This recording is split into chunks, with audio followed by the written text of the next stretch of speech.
नमस्कार. आजकाल आपण जे पाहतो, ऐकतो, त्यावर खरंच विश्वास ठेवू शकतो का? हा प्रश्न आज खूप महत्वाचा झाला आहे. कारण आज आपण बोलणार आहोत डीप फेक्सबद्दल. एक असं तंत्रज्ञान जे सत्य आणि असत्य यामधली रेषाच पुसून टाकते. चला तर या नव्या डिजिटल जाळ्याबद्दल सविस्तर जाणून घेऊया. आपण सगळेच हल्ली डिजिटल पेमेंट करतो, बरोबर? किती सोपं आहे. एका क्लिकवर पैसे इकडून तिकडे जातात, खरेदी करा, मित्रांना पाठवा, सगळं काही अगदीच सुटकीसरशी होतं. पण थांबा, याच सोपेपणामध्ये एक मोठा धोकाही लपलेला आहे. म्हणजे बघा, जेवढ्या सहजतेने आपण पैसे पाठवू शकतो ना, तेवढ्याच सहजतेने आपली फसवणूकही होऊ शकते. तुम्ही QR कोड स्कॅमबद्दल ऐकलं असेलच. म्हणजे काय? तर दुकानातल्या खऱ्या QR कोडवर स्कॅमर स्वतःचा बनावट कोड चिकटवतो. आपण नेहमीप्रमाणे स्कॅन करतो आणि पैसे जातात भलत्याच व्यक्तीच्या अकाउंटमध्ये. हे किती सोपं आहे आणि म्हणूनच धोकादायक. आता जरा विचार करा. जर ही बनावट गोष्ट एखादं कोड किंवा लिंक नसेल, तर चक्क एक व्यक्तीच असेल तर? म्हणजे चेहरा खरा वाटतोय, आवाज खरा वाटतोय, पण ती व्यक्तीच मुळात खोटी आहे. आणि इथूनच सुरू होतो डीपफेकचा खरा खेळ. हेच काही दिवसांपूर्वी अभिनेत्री रश्मिका मंदाणा यांच्या बाबतीत घडलं. त्यांचा चेहरा एका दुसऱ्याच व्यक्तीचा व्हिडिओवर इतक्या सफाईने बसवला गेला की खरा खोटा फरक कळणंच अवघड होतं. त्यांनी स्वतः म्हटल्याप्रमाणे ही घटना फक्त त्यांच्यासाठी नाही, तर आपल्या सगळ्यांसाठीच एक धोक्याची घंटा आहे. चला, तर मग हा विषय टप्प्याटप्प्याने समजून घेऊया. आधी बघूया की हे फसवणुकीचं नवं तंत्रज्ञान काय आहे, ते कसं काम करतं, त्याचे धोके काय आहेत, सरकार काय करते आणि सगळ्यात महत्त्वाचं, आपण आपली डिजिटल सुरक्षा कशी करू शकतो. तर मग पहिला प्रश्न, हे सगळं शक्यच कसं होतं? असं काय तंत्रज्ञान आहे यामागे जे इतकं खरं वाटणारं खोटं तयार करतं?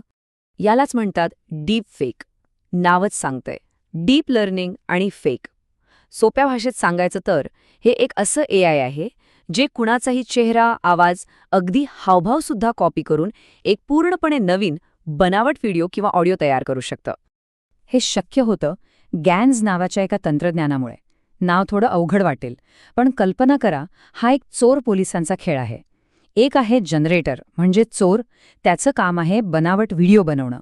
आणि दुसरं आहे डिस्क्रिमिनेटर म्हणजे पोलीस, त्याचं काम आहे हे बनावट व्हिडिओ ओळखणं. आता हा खेळ हजारो लाखो वेळा चालतो. प्रत्येक वेळी चोर अजून हुशारीने बनावट व्हिडिओ बनवतो आणि पोलीस त्याला पकडण्यात अजून तरबेज होतो. पण शेवटी एक वेळ अशी येते की चोर इतका परफेक्ट बनावट व्हिडिओ बनवतो की पोलीससुद्धा त्याला ओळखू शकत नाही.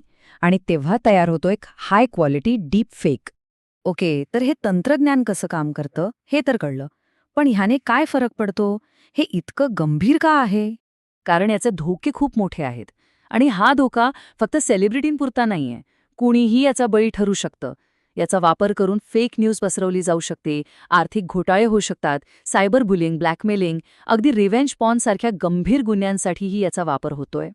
हे किती खरं आहे याचं एक उदाहरण बघा. एका मोठ्या कंपनीच्या CEOला त्याच्या बॉसचा डीपफेक आवाज वापरून फोन आला आणि त्याला तब्बल 2,20,000 युरो म्हणजे जवळजवळ 2 कोटी रुपये ट्रान्स्फर करायला लावले. आवाज इतका खरा होता की त्या CEOला काही शंकाच आली नाही.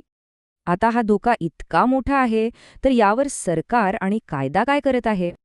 आपल्याकडे भारतात IT ॲक्टनुसार जर कोणी दुसऱ्याचं सोंग घेऊन अशी फसवणूक केली, तर त्याला तब्बल 3 वर्षांपर्यंत तुरुंगवास होऊ शकतो. इतकंच नाही, तर सोबत 1,00,000 रुपयांपर्यंतचा दंडही भरावा लागू शकतो. म्हणजे कायदा याला अजिबात हलक्यात घेत नाहीये.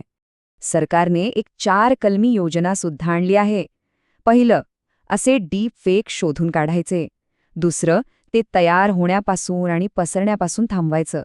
तिसरं, आपल्याला तक्रार करण्यासाठी एक सोपी सिस्टम बनवायची.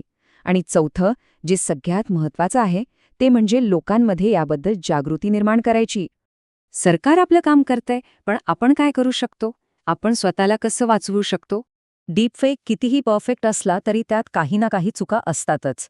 काही गोष्टींकडे लक्ष दिलं तर आपण ते ओळखू शकतो. उदाहरणार्थ, डोळ्यांची हालचाल विचित्र वाटेल, किंवा व्यक्ती पापण्यास मिटवत नसेल, ओठांची हालचाल आणि आवाज मॅच होत नसेल, स्किन एकदम गुळगुळीत किंवा विचित्र दिसेल, किंवा आवाज एकदम रोबोटसारखा सपाट वाटेल.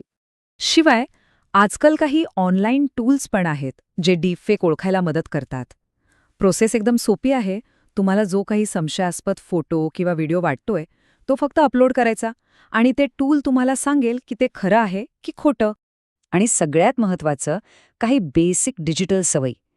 आपल्या सोशल मीडियाच्या प्रायव्हसी सेटिंग्ज कडक ठेवा. सगळ्या अकाउंट्सवर 2 फॅक्टर ऑथेंटिकेशन लावा. कोणतीही माहिती फॉरवर्ड करण्याआधी नीट तपासा. आणि हो, आपली किती माहिती ऑनलाईन पब्लिक आहे याकडे लक्ष ठेवा. काहीही संशयास्पद दिसलं की लगेच रिपोर्ट करा. शेवटी एकच प्रश्न उरतो. जेव्हा डोळ्यांना दिसणाऱ्या गोष्टीवरच विश्वास ठेवता येत नाही, तेव्हा आपण विश्वास ठेवायचा तरी कशावर? यावर विचार करणं आज खूप गरजेचं आहे. त्यामुळे सतर्क रहा आणि सुरक्षित रहा.